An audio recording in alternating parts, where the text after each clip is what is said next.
Okay, we're gonna go ahead and take some time to go through practicing the Bohr model and the Lewis dot structure. Okay, so I'm gonna go through this assignment, okay, which is going to be the assignment that you're going to end up completing either with me or after you're done watching my video. The things that you will need will obviously be this paper, and then will also be this periodic table. I will put another blank copy of it online so you'll be able to access it. So that's kind of where we're at right now. What I've already put up here is just how you find each of the protons, electrons, and neutrons, because that's really important, especially when we're talking about the Bohr model, which is first. Right now I have pulled up on your notes the steps to trying the Bohr model. So I'm going to refer to those as I walk through this with you. Okay, so the very first thing we're going to do, it says, is to determine the number of protons, so we'll need to look at the atomic number. So the very first one that I'm actually going to go over with you is going to be the example that is up here at the top. Okay, so it is carbon. So we write carbon so we know which one we are talking about, okay? The first thing I'm going to do is determine the protons, and when I look up at my little cheat sheet that I've made, it says right here that you have to look at its atomic number. So that's when I pull out my periodic table and I find carbon, and carbon has number 6. So I know that the number of protons is 6. Now, electrons, okay, so then the next thing, before we get into electrons, is to determine the number of neutrons.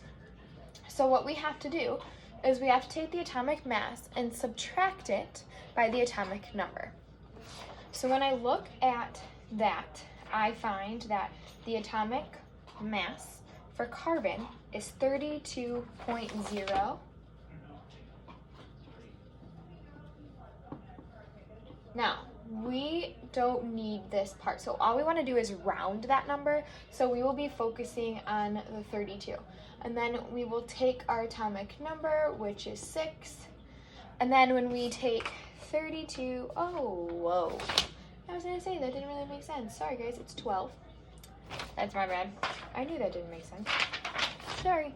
Okay, so we have 12.011, so we'll take that 12, we'll subtract 6, which will get us 6, so that's our neutrons. And then the very last thing is to determine the number of periods, okay, or number of shells. So to do that, at the very bottom of your page, I know it's really hard to see on my end, there's these tiny little numbers. So when you have the square that's here, and you have like the C, and you have the 6, and you have carbon, and then you have the atomic mass, over here in the corner are these little numbers. And these numbers for carbon say 2-4. What that shows you is how many shells there are going to be. Okay, so we know that there are 2 numbers, so that means there's going to be 2 shells that we are going, or 2 circles that are going to go around the outside of our Bohr model. Now, when you look at electrons then, for number 4, which is determine the number of electrons, it's the same, it's our atomic number, so 6. So fortunately for carbon, it's 6, 6, 6 across the board. Okay, now to draw our Bohr model. So that's what we're going to do first.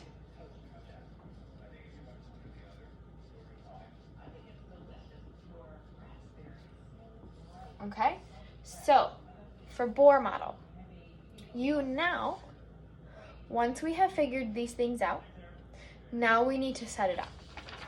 So first off, we want to set up what's inside the nucleus. So we know that there's protons and neutrons inside the nucleus, so I'm going to draw them. So my protons I'm going to represent with plus signs, so there's 6 of them.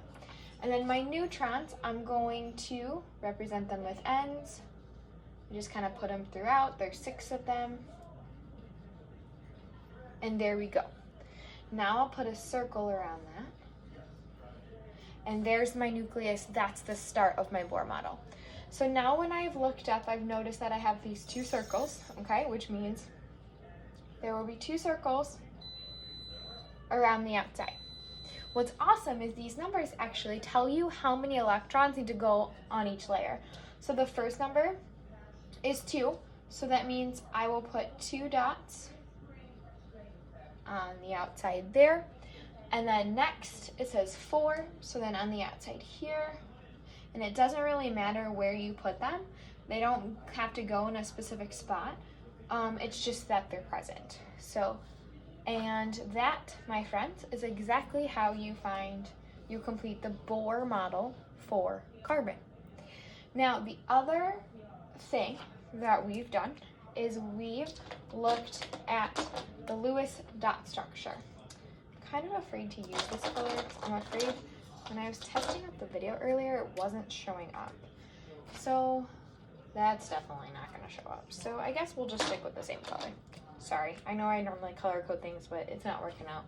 All my dry erase markers are at school. So the next one is the Lewis dot structure. And one of the reasons why I like to show you them together is because you can use the Bohr model to do your Lewis dot structure. Okay, and so with the Lewis dot structure, the main thing to understand is we're only looking at the outer layer. So what that means is we're only looking at the very last number you see in that electron configuration. Okay, so that would be 4. So when we do this, we simply write our symbol, which is the C because we're doing carbon, and then it says we have 4. And in the directions, you have to work clockwise. So what you do is you start with a dot up here for 1, a dot here for 2, a dot here for 3, and a dot here for 4. Okay, and so if you notice, there's 1, 2, 3, 4 in the outer layer on the Bohr model, which means that there are going to be 1, 2, 3, 4 dots on your Lewis dot structure. Okay, and so that's why I like to show them connected to each other. Now, here's the important part to know why the Lewis dot structure is utilized more than the Bohr model. So the thing is with the Lewis dot structure is there are actually 4 empty spaces here. Okay, so there are these 4 empty spaces, and what those 4 empty spaces represent is they're like little pieces to a puzzle. So that means that carbon can bond with different things, and those things can link to its empty spaces to create a chemical bond, which will create a new element or a new compound. So for example, the one that I like to use the most to talk about is hydrogen and oxygen. And so we're actually going to take a second to look at both of those. So let me erase this because we want to make sure we get a lot of practice in before we just start chugging away at actual problems. Okay, so the first one we're going to do is we'll do hydrogen here. Okay, so hydrogen is here. So the information for hydrogen, so, all right, protons for hydrogen, if we look, is 1. So that means there's 1 electron, right? And then because the atomic number is the same, then we look at the neutrons. So we have to look at the atomic mass for hydrogen, which is 1.0079. So because it's 1, it'll just be 1. So then 1 minus 1 is 0. So in this case, there are no neutrons in hydrogen. So now what we're going to do is we're going to create our Bohr model. Okay, so we want to create our Bohr model for that. When we do that, we just need 1 plus, and then when we look at hydrogen electron configuration is just a 1, so that would mean that it only needs 1, and there's its 1 electron. Okay, now when we look, let me make sure. Okay, when we do the Lewis dot structure for hydrogen, okay, and I know I just went super fast and I'm really sorry. So when we do the Lewis dot structure for hydrogen, remember we only focus on the outer layer, which there's just 1. So it goes like this. Okay, so there's hydrogen. Now we're gonna look at oxygen. Okay.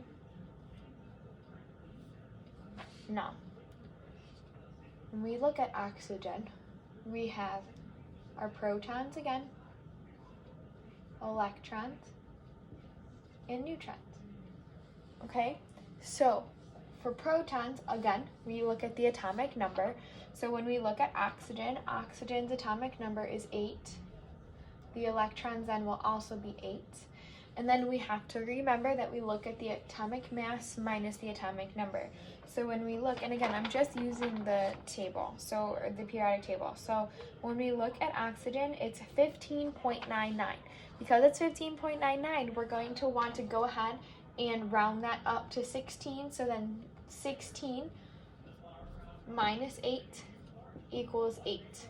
So that will mean that our neutrons are 8. Okay, so now when we go ahead and we do the Bohr model, we want to use its electron configuration. So its electron configuration looks like this, 2-6. Okay, that is that little, at the bottom of the box, we have our O up here. Those are the little numbers that are down at the bottom, okay? These right here. So because there's 2 of them, that means we're gonna have 2 layers.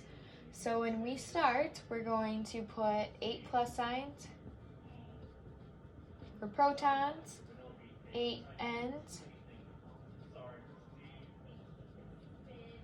for neutrons, put a circle around it just like this, and then we need 2 more circles going around the outside. Okay, and again, I know my circles stink, it's fine, your circles, it doesn't matter. So now I focus on these 2 numbers. So it tells me that 2 need to go on the inner, and then on the outer layer there need to be 6. So 2, 3, 4, 5, 6. Okay, so now to do the Lewis dot structure, O, I focus on just this number right here. So now there's going to be 1, 2, 3, 4, 5, 6. Okay? So now when you look at this, all right, you see on here that there are 2 empty spaces. Do we see that? Okay, which means there's 2 puzzle pieces that could essentially connect to oxygen in order to form a compound. So when I rewrite this here, so you can see this a little bit better, I have oxygen that has 1, 2, 3, 4, 5, 6. Okay, so right now we have 6. Notice hydrogen only has 1. So what ends up happening is hydrogen can fit into these 2 empty spaces. So when they bond, they connect their outer electron layers. So this would be hydrogen.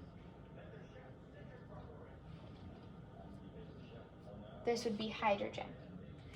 And when that happens, we end up with H, which we have 2 of, and then we have O.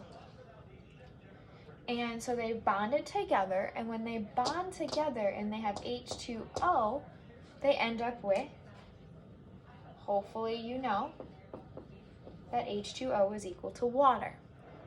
Now that would not have been able to happen if oxygen did not have those 2 empty spaces. Okay, since oxygen has those 2 empty spaces, that is why hydrogen then can bond with oxygen. It's also one of the reasons why when we talked about the noble gases, how these ones all here all have a full outer shell, which means their Lewis dot structure would be completely filled. That is why they usually don't bond with anybody, because they don't have any pieces that are missing. Okay, so essentially that's what that looks like. I know that's a lot. I know it's really confusing, okay? But now what we're gonna do is we're actually gonna take a little bit of time and we're gonna start working through your worksheet. Now, I'm not gonna give you all of the answers, but I'm gonna give you some of the answers just so that you have some support as you're working through them, okay?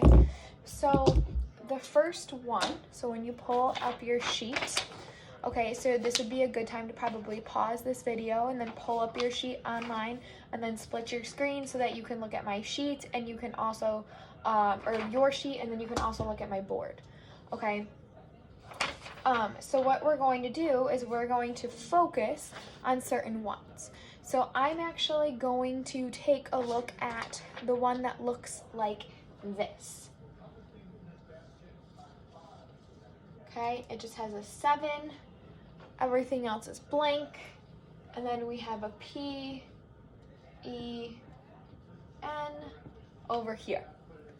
Okay, so that's the one I'm focusing on right now. So when we look at that one, okay, we know nothing. The only thing we know is the atomic number. Well, one thing to remember is that since every single element has its own atomic number, we should be able to figure out the identity of this element just by looking at which element has number 7 as its atomic number. So when I look at my sheet, I find nitrogen. Okay, so then I fill out my words. Okay, nitrogen. And then my atomic mass is 14.007. Then the other thing I'm just going to add at the bottom, and I didn't really leave myself a ton of room, so hold on. Okay, is its electron configuration, which is that little like code almost that's at the bottom.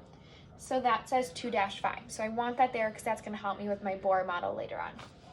Okay, so very first thing before we can do Lewis dot structure, Bohr model, like whatever we're going to do, we have to identify the pieces of that element. Okay, so the atomic structure of it. So first off, we look at protons. So how do we find protons? We find them by the atomic number. So we go look at the atomic number, and that is 7. So we're good. Next, electrons. It says we need the atomic number. We already know that, 7. Now neutrons, again, neutrons is that one that's tricky, but the one thing to remember is that the nucleus is the weight of the element. So in order for it to get its mass, it has to focus on that nucleus. And inside the nucleus are both protons and neutrons. So if we know protons and we know the total mass, we can easily find the neutrons. And so we take the atomic mass, which is 14.007. So we would round, so we only need 14, minus the atomic number, which is 7, and that gets us 7. So therefore, our neutrons are 7. Now, on our sheet, it has that it wants you to draw the Bohr model like underneath here, but they don't give you a lot of room. So what I've done is actually gone through and I did all my Bohr models on the back. So we'll do the Lewis dot structure on the front. So it says under here, Bohr model. We're going to cross that off and we're going to put Lewis dot. Okay? We'll put Bohr model on the back. Or you won't be able to do the Bohr model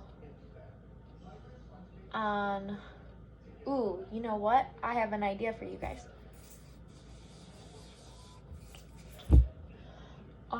So you can do this on Google Doc. Okay, so I know that it stinks, but you will have to do the Bohr model on its own Google document, and then you can do whatever you want. So you can put it on like Google Slides, you can do Google Draw, you can do Google Docs. I don't care, it just has to be on its own, and then you'll turn both of them in together. Okay. So we're gonna focus on Bohr model first, okay?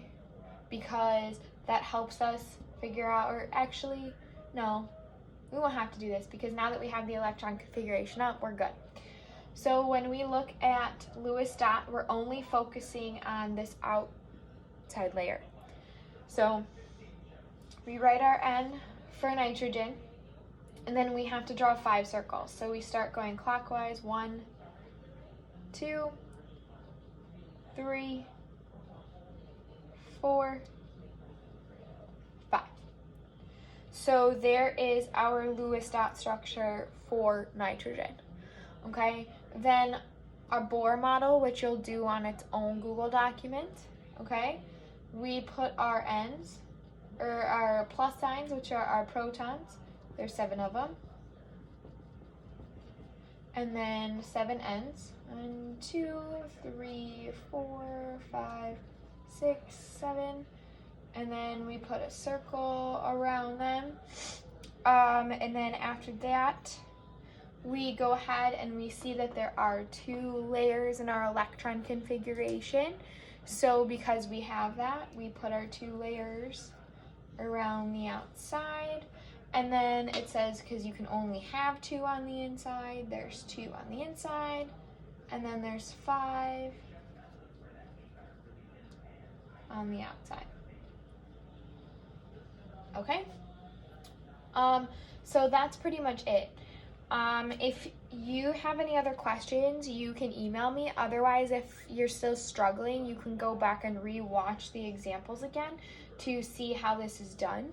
The other thing that you can do, because it's actually so much easier to like draw out the Bohr models, if you can find a piece of paper and a pencil laying around, and you can draw your Bohr models out, just label them, like put like nitrogen above this or sodium or whatever they are, so I know which element that goes with. Then you can take a picture of it with your phone and you can email it to yourself and then upload it onto your Chromebook, and then you can actually hand in the photograph, okay? And that way I can see the work that you completed. Okay, this will be an assignment for a grade, so I really, really hope that this makes sense. Even if it doesn't really make sense, just try your best, because we're obviously, we're not focusing as much on the models as we will be just knowing how to find these things. So like these things right here are most important.